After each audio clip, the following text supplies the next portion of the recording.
பேரலை நேயர்களுக்கு வணக்கம். இன்றைய நேர்காணலில் அண்ணா திராவிட மக்கள் முன்னேற்ற கழகத்தின் பொதுச் செயலாளர் திரு பசும்பொன் பாண்டியன் அவர்கள் இணைந்திருக்கிறார். அவரோடு பேசலாம். வணக்கம் சார். வணக்கம். இன்றைக்கு ஆலோசனை கூட்டம் நடத்திய ஓபிஎஸ் அவர்கள் பிரஸ் மீட்ல சந்திச்சு பேசும்போது, நான் ரெடியாகத்தான் இருக்கிறேன் அப்படிங்கிற விஷயத்த சொல்லியிருக்கிறாரு. நான் சட்ட போராட்டத்தை நடத்திட்டு இருக்கிறேன். அந்த சட்ட போராட்டம் முடிவுக்கு வர வேண்டும் அப்படின்னா அவங்க ஒன்றிணைய வேண்டும் அப்படிங்கிறது தான் என்னுடைய கோரிக்கையாக இருக்குது அப்படின்னு சொல்லியிருக்காரு. ஆனா அதே சமயம் இபிஎஸ் அவர்கள் பேசும்போது அவர்களுக்கெல்லாம் இடமே இல்லை அப்படின்னு சொல்லி மீண்டும் மறுத்திருக்கிறார். இந்த விஷயத்தை எப்படி சார் பாக்குறீங்க? ஓபிஎஸ் உடைய தொடர் கோரிக்கைகள் நிராகரிக்கப்பட்டுக்கிட்டே இருக்குது. அவரு அடுத்து என்டிஏக்கு போவாரு அப்படிங்கிற கேள்வியும் இருக்குது. எப்படி சார் பாக்குறீங்க? நம்முடைய மறைந்த தமிழ்நாடு முதலமைச்சர் மரியாதைக்குரிய அம்மா அவருடைய மறைவுக்கு பின்பாக அண்ணா திராவிட முன்னேற்ற கழகம் என்கின்ற இந்த கட்சியை அழிக்க வேண்டும். இந்த கட்சியை அழித்து ஒழித்து இந்த கட்சியின் மூலமாக தான் பிஜேபி தமிழ்நாட்டில் காலூன்ற முடியும் என்கின்ற ஆர்எஸ்எஸ் உடைய அந்த சித்தாந்த பார்வையில் அகப்பட்டு கொண்டவர்கள் தான் ஓபிஎஸும் இபிஎஸுமே. மறைந்த புரட்சி தலைவர் அம்மா அவர்களுக்கு பின்பாக கட்சியையும் ஆட்சியையும் எடப்பாடியும் பன்னீர்செல்வமும் மோடியிடம் பாஜகவிடம் ஒன்றிய அரசிடம் அடகு வைத்து விட்டார்கள். சின்னம்மா சசிகலா அவர்களை பொறுத்தளவில் ஆர்எஸ்எஸ் ஆரம்பம் முதலே அவர் கையில கட்சியும் போகக்கூடாது ஆட்சியும் போகக்கூடாதுல உறுதியா அவங்க இருந்தாங்க. அதாவது நடராஜன் அவர்கள் மறைந்த நடராஜன் நம்மளோட சின்னம்மாவுடைய கணவர் நடராஜனே பேசியிருக்கார். ஆட்சியும் கட்சியும் உன்னை விரும்பல, டெல்லி காவி சித்தாந்த விரும்பவில்லை என்றதை அவர் கருத்தை சொல்லியிருக்கிறாரு. இன்றைய தினம் 2026 சட்டமன்ற தேர்தலில் அதிமுகவை அழித்து விட்டு அந்த இடத்துல பிஜேபி அமரணும் அப்படிதான் ஆர்எஸ்எஸ் உடைய அஜெண்டா. பொதுச் செயலாளராக அதிமுக சட்ட விதியின் அடிப்படையில் அதிமுக சட்ட விதி 42 பிரிவின் கீழ் அடிமட்ட தொண்டர்களால் பொதுச் செயலாளர் தேர்வு நடக்கும். அப்புறம்தான் கட்சி பொதுக்குழு, நிர்வாக குழு, அவை தலைவர், இதெல்லாம் எந்த கட்சியும் இல்லாத விதியை எம்ஜிஆர் அவர்கள் இந்த கட்சியில் உருவாக்கினார்.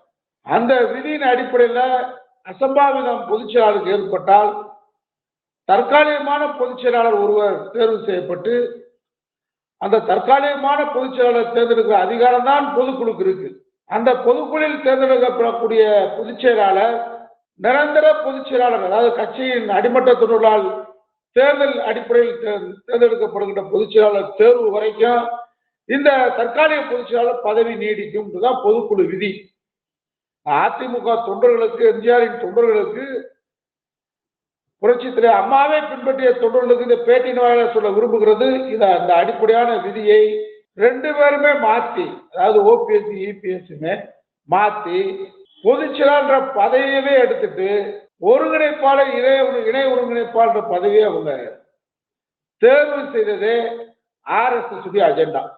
இவங்கெல்லாம் புரட்சி தலைவர் அம்மா காலத்தில் என்ன சொன்னாங்கன்னு கேட்டா, நிரந்தர முதல்வர்,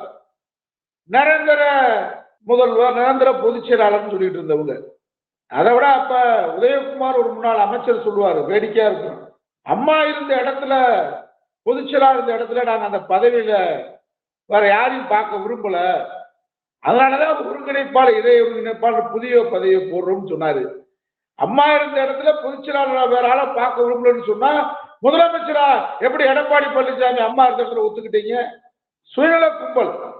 நீங்க அதிமுக மாதிரி ஒரு தன்னலமான சுயநலமான கொள்கை இல்லாத சித்தாந்தம் இல்லாத ஒரு கோமாளி கூடாரம் வேற எந்த கட்சியும் தமிழ்நாட்டில் இந்தியாவிலே பார்க்க முடியாது. ஒரு கொத்தடிமை கூடாரம் தான் அதிமுக இருக்கக்கூடிய இந்த கூடாரம். சின்னம்மா சசிகலா அவர்கள் இன்னைக்கு வரைக்கும் பொதுச் செயலாளர் நான் தான் அப்படின்னு சொல்லி அவங்க வழக்கு, சிவில் வழக்கு நீதிமன்றத்தில் இருக்கு. இந்த நிலையில எடப்பாடி பழனிசாமி என்ன பண்ணிட்டாரு, பன்னீர்செல்வத்தை கட்சியை விட்டு பொதுக்குழுல ஒரு இணை ஒருங்கிணைப்பு நீக்கிறதுக்கு அதிகாரம் கிடையாது. பொதுக்குழு தொண்டர்களால் தேர்வு செய்யப்படக்கூடிய பொதுச் செயலாளர் இவர் நானே பொதுச் செயலாளர்னு சொல்லிக்கிட்டு இப்போ பொதுச் செயலாளர் இருக்காரு. இதெல்லாம் வினை விதைத்தன் வினையறுப்பான்வாங்க. அதாவது எதை விதைக்கிறோமோ அதான் அறுக்க முடியும். நெல் விதைச்சிட்டு போய் கரும்பு அறுக்க முடியுமா? சோளத்தை விதைச்சிட்டு போய் கேப்பை அறுக்க முடியுமா? கேப்பை விதைச்சிட்டு சோளத்தை அறுக்க முடியுமா? அது மாதிரி வினை விதைத்தன் வினையறுப்பான்ற மாதிரி பாஜகவுக்கு ஓபிஎஸ் சிக்கினாரு. சசிகலா வரக்கூடாது அப்படின்னு ஆர்எஸ்எஸ் அடிப்படையில் அன்னைக்கு முக்குளத்தோர் சமூகத்தின் கையில பொதுச் செயலாளர் பதவி இருந்துச்சு, அந்த அம்மா கையில. ஒரு முதலமைச்சரா இருந்தாரு. இதை விட அவங்க சொல்றாங்க, இப்ப நாங்க முக்குளத்தோர் ஆட்சி கொண்டு வந்துருவோம், முக்குளத்தோரை பழி வாங்குறாங்க. முக்குளத்தோர் ஆட்சி யார் கவிழ்த்தா? ஆர்எஸ்எஸ் என்ன பண்ணா, மிகப்பெரிய சமூக பின்னணி இருக்கு முக்குளத்தோர் சமுதாயம், அதனால அவங்கள வீழ்த்தணும்னு சொல்லி தர்ம யுத்தத்தை ஓபிஎஸ் வச்சு தொடங்க வச்சான், சின்னம்மா சசிகலா எதிர்த்து. இதெல்லாம் ஆர்எஸ்எஸ் வேலை. ஏன்னா அவங்க கைக்கு இன்னைக்கு வரைக்கும் சின்னம்மா சசிகலாவை இவங்களை டிடிவியை கூப்பிட்டு மிரட்டின மாதிரி, எடப்பாடியை கூப்பிட்டு மிரட்டுற மாதிரி, ஓபிஎஸ் கூப்பிட்டு மிரட்டுற மாதிரி டெல்லிக்கு கூப்பிட்டு மிரட்ட முடியல. ஒன்றிய அமைச்சர் யாரும் சந்திக்கிறது, இந்த அம்மாவும் போய் ஒன்றிய அமைச்சர் யாரையும் சந்திக்கிறது இல்லை. அவங்கள ஒழிச்சு கட்டிட்டா அதிமுகவை வலுமைப்படுத்துறது தலைவர் அங்க யாரும் இல்லைன்றது டெல்லி ஆர்எஸ்எஸ் சங்பரிவார கூட்டத்துடைய திட்டம். அதனாலதான் அவங்கள மிரட்டி அவங்கள ஒழிச்சு வச்சுட்டான். அவங்க மிரட்ட முடியாது, அவங்க வரக்கூடாத கட்சிகளை ஒழிச்சு வச்சுட்டாங்க. இப்ப இன்னைக்கு எடப்பாடி பழனிசாமி என்ன பேட்டி கொடுக்குறாரு, நான் ஓபிஎஸ் பொதுக்குழு முடிவெடுத்துச்சு. யாரை கேட்டு இவர் 2024 நாடாளுமன்ற தேர்தலில் மதவாத கட்சி பாஜக கூட்டணி பொதுக்குழு முடிவெடுத்தாரு. பாஜக கூட்டணி வெளியேறுன்னு சொன்னாரு. இப்ப அந்த மதவாத கட்சி பிஜேபியோட கூட்டணி சேர்ந்திருக்காரு. இந்த 2024 சட்டமன்ற தேர்தலுக்கு பொதுக்குழு கூட்டினாரா? பொதுக்குழு கூட்டிதான் எடப்பாடி பழனிசாமி எந்த முடிவு எடுக்கிறாரா? டிடிவியோட எப்படி பொதுக்குழு கூட்டிதான் முடிவு எடுத்தாரா? இப்ப தேசிய ஜனநாயக கூட்டணின்னு சொல்றாரு மோடி, அதிமுக தலைமையிலான கூட்டணின்னு சொல்லல. தேசிய ஜனநாயக கூட்டணியில் எடப்பாடி பழனிசாமி தலைமை, அவ்வளவுதான் சொல்றாங்க. முதலமைச்சர் கூட சொல்றது இல்ல. இத பொதுக்குழு வாதிச்சாரா? நல்ல சந்தர்ப்பத்துக்கு பிஜேபி ஆட்டு வைக்கிறான், இந்த பொம்மைகளாக நினைச்சு இந்த அடிமைகளை ஆட்டு வைக்கிறான், அதுக்கு ஆடுறாங்க. இப்ப என்ன, இவ்வளவு மிரட்டி டிடிவி மிரட்டுற டெல்லி அமித்ஷா கூட்டம், எடப்பாடி பழனிசாமியை சிபிஐ காமிச்சு மிரட்டுற கூட்டம், ஓபிஎஸ் மிரட்டி தான் வச்சிருக்காங்கன்னா அவரு என்டிஏ கூட்டணி விட்டு வழங்கினாரு. பட்டுட்டி ராமச்சந்திரன் மூத்த தலைவர், அண்ணாவோட தலைவர், கலைஞரோட தலைவர், எம்ஜிஆரோட இருந்தவர் மூத்த தலைவர், அவரை வச்சு ஒரு பேட்டி கொடுத்து விட்டாரு ஓபிஎஸ், நாங்க என்டிஏ கூட்டணி இருந்து விலகுறோம்னு சொல்லிட்டு. அப்புறம் அவருக்கு தெரியாம டெல்லியில போய் அமித்ஷாவை பார்த்து என்னை எப்படியாவது அதிமுக சேர்ந்து அவங்க தயார், என்டிஏ கூட்டணியை பொறுத்தவரை ஓபிஎஸ் 3 சீட்டு கொடுக்கறதுக்கு தயார். ஆனா எடப்பாடி பழனிசாமியுடைய கண்டிஷன் என்னன்னு கேட்டா, அவர் தனி கட்சி அம்மா மக்கள் முன்னேற்ற கழகம் மாதிரி வரணும். ரெட்டலை சின்னத்தில் நிக்க முடியாது, பலாப்பழ சின்னத்தில் நின்றா அல்ல ராமநாதபுரம் நாடாளுமன்றத்தில் ஓபிஎஸ் அது மாதிரி நின்றுக்கிறட்டா. அவர் ஒரு கூட்டணியா நீங்க தேசிய ஜனநாயக கூட்டணியில சேர்த்துக்கிறீங்க. ஆனா அவர் என்ன சொல்றாரு, நான் அதிமுக இணைக்க அப்படின்னு சொல்றாரு. இப்ப உண்மையிலே அதிமுக கட்சி ஒழுங்கா இருக்கணும், அந்த கட்சி நல்லா இருக்கணும்னு பிஜேபி விரும்பினா அவங்க நினைச்சா ஒரே நாள் எடப்பாடியை கூப்பிட்டு மிரட்டி, எப்படி ஒரே நாள்ல மிரட்டி டெல்லியில உட்கார வச்சு அமித்ஷா அதிமுக கூட்டணியில பாஜக இணைச்சது மாதிரி ஒரே நாள்ல அவங்க சின்னம்மா சசிகலா, டிடிவி, ஓபிஎஸ் எல்லாத்தையும் இணைக்க முடியும். அதிமுக பெரிய கட்சியா, எம்ஜிஆர் உருவாக்கின கட்சிய, இந்த அம்மா கட்டி காப்பாத கட்சிய அதிமுக மிகப்பெரிய கட்சியா பார்க்கவா அதிமுக பாஜக விரும்புது? மோடி வேலை அதுவா? அமித்ஷா வேலை அதுவா? இல்ல, அவங்க வேலை என்ன?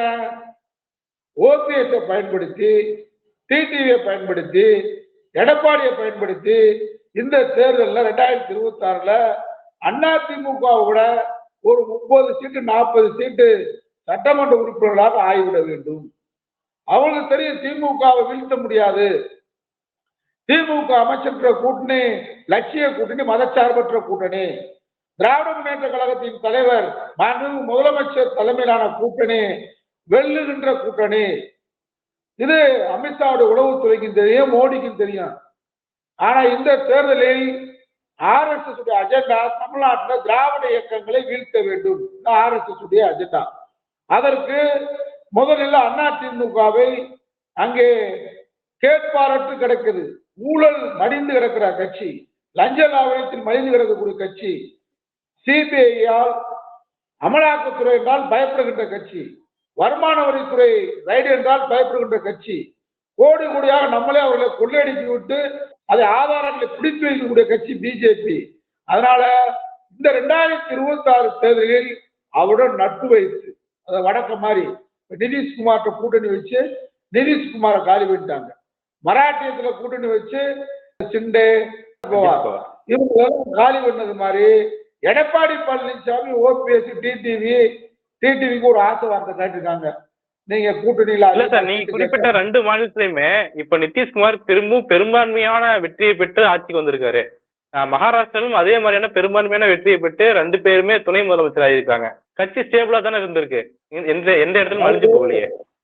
நீங்க மராட்டியத்துல யார் முதலமைச்சரா இருந்தா? ஷிண்டே. இப்ப அவர் என்ன பதில் இருக்கிறாரு? துணை முதல்வர்.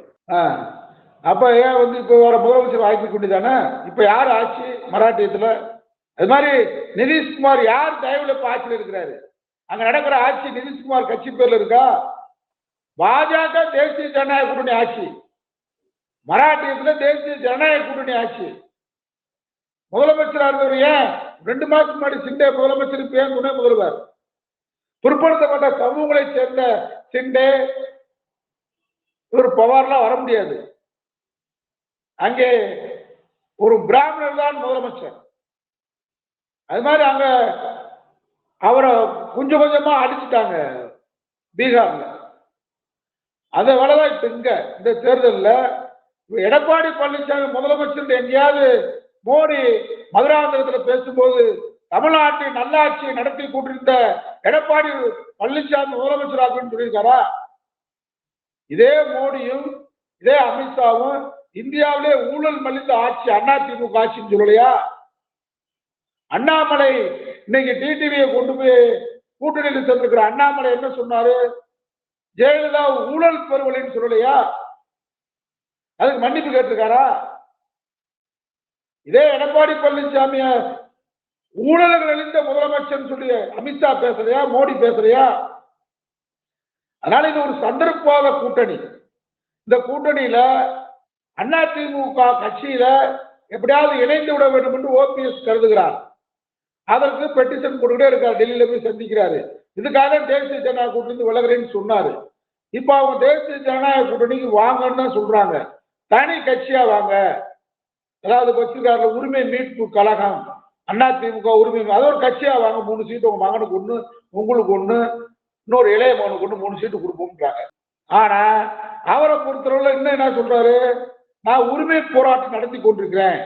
ஓபிஎஸ் உரிமை போராட்டம் நடத்தினா ஏன் நாடாளுமன்ற தேர்தலில் தேசிய ஜனநாயக கூட்டணியில போய் ரெட்டாலை எதிர்த்து பலாப்பழத்து நின்றாரு? இன்னைக்கு அந்த ரெட்டாலை எதிர்த்து நிக்க கூடாது. அப்ப உரிமை போராட்டம் அன்னைக்கு நடத்திட்டு இருக்கணும்ல. நீங்க அனைவருமே மோடி கூட போய் அனைவருமே திராவிட இயக்க சித்தாந்தத்துக்கு எதிரான காவி கொண்டு போய் தமிழ்நாட்டுக்கு வஞ்சிக்கிற, அதிமுக கட்சியை அழிக்கிற, அதிமுக கட்சியை இருக்கக்கூடாது கருதுகிற, அதிமுக அழிப்பதற்கு எல்லா வகையான நடவடிக்கையும் எடுத்த மோடி யாரு? சின்னம்மா சசிகலா அவர்கள் ஊழல் வழக்கில் 2வது குற்றவாளி. அவங்க மேல 35 ஆண்டுகளாக அந்த வழக்கு காலதாமதம் ஓடிய வழக்கு. அந்த வழக்குல A1 குற்றவாளியாக சேர்க்கப்பட்டிருந்த மறைந்த முதலமைச்சர் அம்மா அவர்கள் மறைந்து விட்டார்கள்.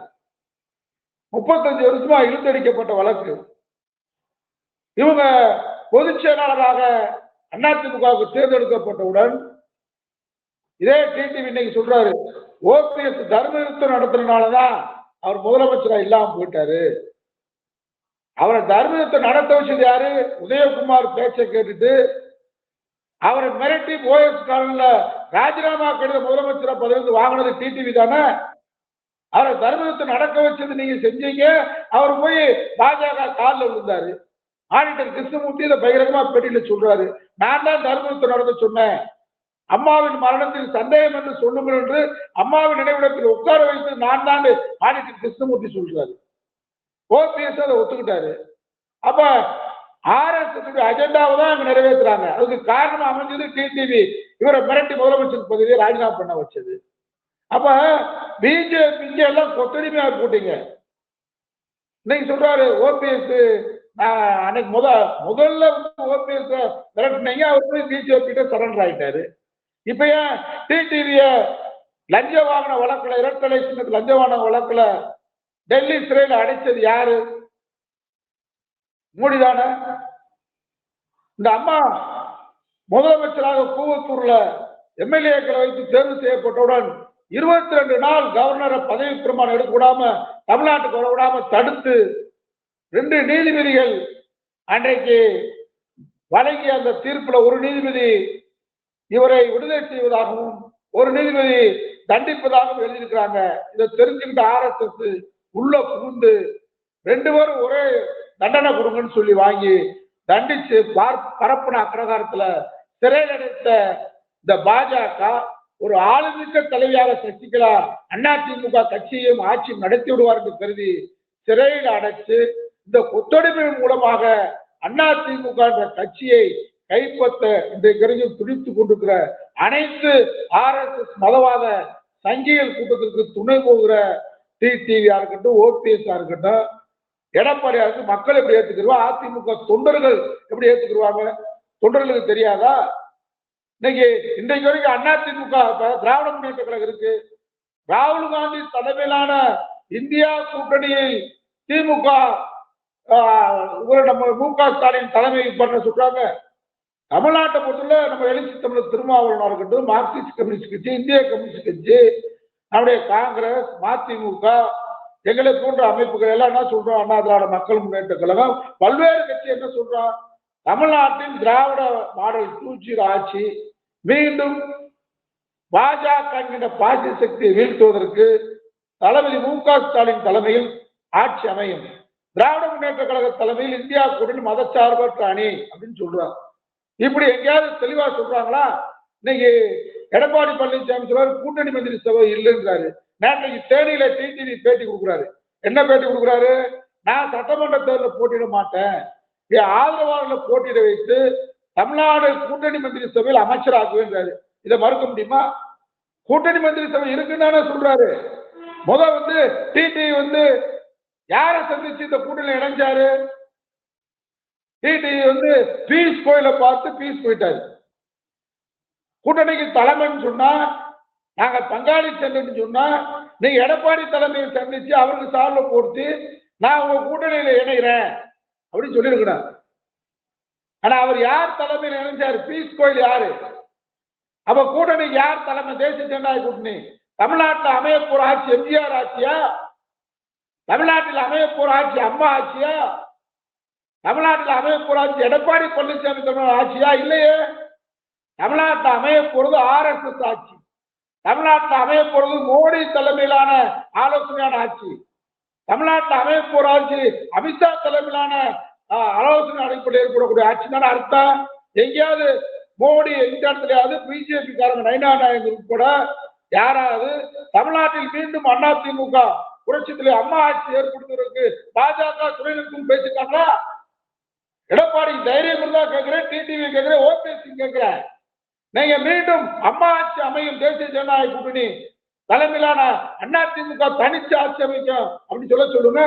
திமுக கூட்டணியில எல்லாம் சொல்லியாச்சு, கூட்டணியில் பங்கு இல்ல, கேட்க மாட்டோம், அதற்கான சூழல் இது அல்ல. நாங்கள் வீழ்த்த வேண்டியது பாஜகவை. நாட்டிற்கு ஆபத்தானது சங்கியல். சங்கியல் கூட்டத்தை விரட்டுவதற்கு லட்சிய ரீதியாக கொள்கை ரீதியாக திராவிட முன்னேற்ற கழகத்தை ஆதரிப்போம் தெளிவா சொல்றோம். இன்னும் சில பேரை நீ கேட்ப, அவங்களுக்கு சீட்டு கூட்டாட்டி சீட்டுக்காக இல்ல, சீட்டு வரும் போகும், நாங்கள் லட்சியத்துக்காக நிக்கிறோம்னு சொல்றோம், தெளிவா சொல்றோம். நடிகர் கருணாசனுக்கு பேட்டியில சொல்லியிருக்காரு, நாங்கள் தெளிவா சொல்றோம். இது மாதிரி அங்க சொல்லுங்க. இல்ல இது யாராவது அதிமுக ஆட்சி அமைப்பு ஜான் பாண்டியன் சொல்றாரா? அவரை போய் பேசுறது யாரு? பீஸ் கோயில் பேசுறாரு. கூட்டணிக்கு தலைமை தாங்கிற எடப்பாடி பழனிசாமி சந்திச்சு GK வாசன் வந்திருக்காரா? அப்ப இது என்ன கூட்டணி? கதம்ப கூட்டணி, சந்திரபாத கூட்டணி, ஒருத்தருக்கு ஒரு குளிதோண்டி புதைக்கிற கூட்டணி. தினகரன் எடப்பாடி பழனிசாமி சேர்த்து என்ன சொல்லியிருக்காரு மாவட்ட செயலாளருக்கு? நான் ஒற்றற்படை வச்சிருக்கேன் கட்சிக்குள்ள, யாரும் டிடிவி கூட பேசக்கூடாது, டிடிவி கூட நல்லா பழகக்கூடாது. ஏன்னா டிடிவி உள்ள புகுந்து அதிமுக எதிர்காலத்தில் கைப்பற்றுவான்னு பயம். சுமமான உறவா? இதயங்கள் இணைந்திருக்கிறதா? டிடிவி மிரட்டப்பட்டிருக்கார். சிபிஐயால் இணைக்கப்பட்ட கூட்டணி, வருமான வரித்துறையால் இணைக்கப்பட்ட கூட்டணி, மிரட்டியவர்கள், மிரண்டவர்கள். மிரட்டியவர்கள் மிரண்டு போய் சிபிஐக்காக, அமலாக்கத்துறைக்கு எதிராக, வருமான வரித்துறையாக பயந்தவர்கள் கூட்டணி, பயந்தாங்கொல்லிகள் கூட்டணி. இதெல்லாம் ஓபிஎஸ் காலதாமதம் பண்றாரு. அவர் எடுக்கக்கூடிய முடிவு அவரை விட்டு எல்லோரும் போயிட்டாங்க. நீங்க உரிமை போராட்டம் எப்படி நடந்திருக்கணும்? இன்னைக்கு சின்னம்மா அவர்கள் இருக்காங்க. இப்ப வரைக்கும் ஓபிஎஸ் பத்தி பேசல, டிடிவி பத்தி பேசல, எடப்பாடி பழனிசாமி பத்தி பேசல. நான் அதிமுக தான் சொல்றாங்க, அதிமுக கொடிதான் கட்டுறாங்க. நான் அதிமுக ஆட்சியை கொண்டு வருவேன்னு சொல்றாங்க. அது அவங்களால முடியல, நடக்குது நடக்கல. ஆனா அதிமுக இதுவரைக்கும் அவங்க சிறையிலிருந்து அவங்களுக்கு எல்லோரும் துரோகம் பண்ணாங்க. அவங்களுக்கு எடப்பாடி பழனிசாமியை முதலமைச்சர் ஆக்குறது சின்னம்மா. எடப்பாடி பழனிசாமியுடைய அந்தரங்கங்கள் அத்தனையும் ஊழல் அனைத்து அவங்க கையில இருக்கு. ஆனா அவங்க எவ்வளவு பொறுமையா அமைதியா இருக்காங்க. அவங்கதான் அம்மாவுடைய மரணத்துக்கு காரணம். 10% சசிகலாவை பத்தி சொல்லிருக்கேன், இன்னும் 90% சொல்ல வேண்டியிருக்குன்னு அம்மா நினைவுறுத்தல சொன்னார். அவங்கள பத்தி பேசிருக்காங்களா? டிடிவி தினகரன் அரசியல் பெரிய நம்முடைய மாண்பு முதலமைச்சர் ஸ்டாலின் மாதிரி நிஷாவிலிருந்து சிறைக்கு போனவரா? மொழி போராட்டத்துக்காக சிறைக்கு போனவரா? அவர் யாரு? சின்னம்மா அவர்கள் அம்மாவுக்கு உதவி செய்ய வந்தாங்க, அம்மாவுக்கு தோழியா இருந்தாங்க. அவங்களுக்கு சகோதரி மகன். இந்த அடையாளத்தை தவிர அரசியல் இவருக்கு என்ன? இவரை மிரட்டினார்ல அமித்ஷா கூப்பிட்டு. இப்ப என்ன கணக்கு சொல்றாங்க? 2021 சட்டமன்ற தேர்தலில் எடப்பாடி வாங்கின ஓட்டும் டிடிவி வாங்கின ஓட்டையும் கூட்டினா 75 தொகுதியில் மேற்கொண்டு வெற்றி பெறலாம் அப்படின்னு சொல்றாங்க. ஆனா இவர் கட்சி எதுக்காக உருவாக்கப்பட்டது? சசிகலாவை பொதுச் செயலாளர் சொல்லி சசிகலாவை எடப்பாடி பழனிசாமி பழி வாங்கிட்டார். சசிகலாவை ஒரு ஆட்சியின் கீழ், ஒரு கட்சியின் கீழ் அவங்க இருக்கக்கூடாது, இந்த குடும்பத்தை வெளியேற்ற வேண்டும், ஆட்சியின் கட்சியில ஒரு குடும்பம் இருக்கக்கூடாது அப்படின்னு வெளியேற்றின யாரு? பொதுக்குழுல இதே எடப்பாடி, இதே பன்னீர்செல்வம் தான். ஆனா அவங்களை வெளியேற்றினதுக்கு பின்னாடி இன்னைக்கு வரைக்கும் அவங்களுக்கு துரோகம் விளைவிக்கப்பட்டிருக்கு சின்னம்மாவுக்கு. இதுவரைக்கும் பேசிருக்காங்களா? ஓபிஎஸ் டிடிவி எப்படி பேசிருக்காங்க? ஓபிஎஸ் சொல்றாரு, நான் வாய் திறந்தா எடப்பாடி பழனிசாமி திகார் ஜெயில தான் இருக்கணும், கூட இருந்த துணை முதலமைச்சர் சொல்றாரு. எடப்பாடி சொல்றாரு, நான் பேசினா ஓபிஎஸ் ஜெயில தான் நிரந்தரமா இருக்கணும்னு சொல்றாரு. டிடிவி சொல்றாரு. இவங்களாம் என்ன பாருங்க, லட்சியம் இருக்கா? சமூக நீதி எது பார்வை இருக்கா? மாநில சுயாட்சி பார்வை இருக்கா? இந்திய எதிர்ப்பு இருக்கா? திராவிட கருத்தியல் இருக்கா? பாஜக சித்தாந்தத்தை எதிர்க்கிறாங்களா? எதுவும் இல்லை. இவங்க கொள்ளையடிச்ச பணத்தை பாதுகாக்கிறதுக்காக இவங்க ஒரு கூட்டல் கணக்கு போடுறாங்க. டிடிவிக்கு இருந்த வாக்கு என்ன வாக்கு? 31 மக்களே தென் மாவட்டத்தில் டெல்டால போட்டிருந்தா அது எடப்பாடிக்கு எதிரான வாக்கு தானே. நீங்க அமித்ஷா சொல்லிருக்கலாம்ல, எடப்பாடி டிடிவி நான் வாங்கின ஓட்டு சின்னம்மாவுக்காக விழுந்த வாக்கு, நான் ஒரு பெரிய ஆள் கிடையாது, நான் அரசியல்வாதி கிடையாது. சின்னம்மாவே அரசியல்வாதி இல்ல, அம்மா மறைவுக்கு பின்னாடி தான் போடுறாங்க, அரசியல் நடத்தினாங்க நிழலாக இருந்து. ஆனா அவங்களுக்கு பின்னாடி நாங்க நின்றோம். எங்க அம்மா கட்சியை விட்டு நீக்கிட்டாங்க. அவங்க சின்னம்மாவுக்கு இழைக்கப்பட்ட துரோகத்தால் எடப்பாடி எதிர்த்து உருவாக்கினவங்க அம்மா மக்கள் முன்னேற்ற கழகம். அது குளிர்ந்த வாக்கு எப்படி நான் போய் எடப்பாடி பழனிசாமி கூட்டு சேர்ந்தா தூக்கு போட்டு சாவேன்னு சொன்னேன். நான் திரும்ப வாக்கு கேட்ட எப்படி வாக்காளர் போடுவாங்க? அதனால நீங்க என்னைய கூட்டணி சேர்க்கறத விடுங்க, கட்சியை இணைக்கிறத பாருங்கன்னு சொல்லியிருக்கலாம்ல. இதை வெளியே பேட்டி விட்டுருக்கலாம்ல. ஏன் போய் பேசுறாரு? நான் டெல்லியில போய் யாரையும் பார்க்கல, 4 நாளா சுவிட்ச் ஆஃப் பண்ணிட்டாரு, நான் பெங்களூர்ல படிச்சேன், நண்பர்களை பார்க்க போனேன்னு போய் சொல்றாரு. மிரட்டப்படுகிறார். மிரண்டவர்கள் அமித்ஷா மிரட்டலுக்கு பயந்துக்கிட்டு தினசரி ஒரு கதை சொல்றாங்க. எடப்பாடியை மிரட்டி ஓபிஎஸ் நாலு கால கட்சியில் சேர்க்க முடியாதா டெல்லி? ஏன் அண்ணா திமுகவை அவங்க ஒருங்கிணைத்து பெரிய கட்சியா வைக்கணும்? அவங்க அஜெண்டா என்ன?